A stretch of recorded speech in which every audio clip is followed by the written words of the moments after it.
മിശിഹായിൽ ഏറ്റവും സ്നേഹമുള്ളവരെ, തിരുനാളിൻ്റെ 9-ാം ദിനത്തിൽ ഇന്ന് നമ്മൾ ഇടവക ദിനമായിട്ട് ആചരിക്കുകയാണ്.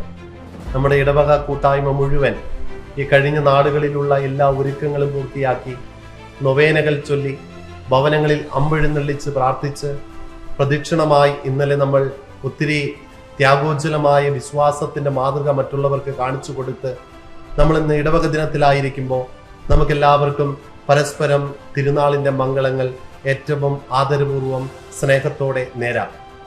പ്രിയപ്പെട്ടവരെ, കർത്താവായ യേശു ക്രിസ്തു പ്രാർത്ഥിച്ചത് എങ്ങനെയാണ്?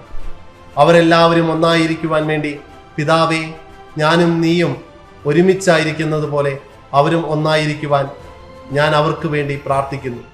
ഈ ഇടവക ദിനത്തിൽ ഞാനും പ്രാർത്ഥിക്കുന്നത് നമ്മുടെ ഇടവക കൂട്ടായ്മ മുഴുവൻ ഒരേ സ്നേഹത്തിലും ഒരേ ഐക്യത്തിലും ആദിമ ക്രൈസ്തവ സമൂഹം പോലെ പരസ്പരം പങ്കുവെച്ച് പരസ്പരം ഒരുമിച്ച് ബലിയർപ്പിച്ച് പ്രാർത്ഥിച്ച് മുന്നോട്ട് പോകുന്ന ഒരു കുടുംബമായി, ഒരു ഇടവകയായിട്ട്, ഒരു ഇടവക ജനമായിട്ട് മുന്നോട്ട് പോകുവാനുള്ള കൃപയ്ക്ക് വേണ്ടി പ്രാർത്ഥിക്കാം.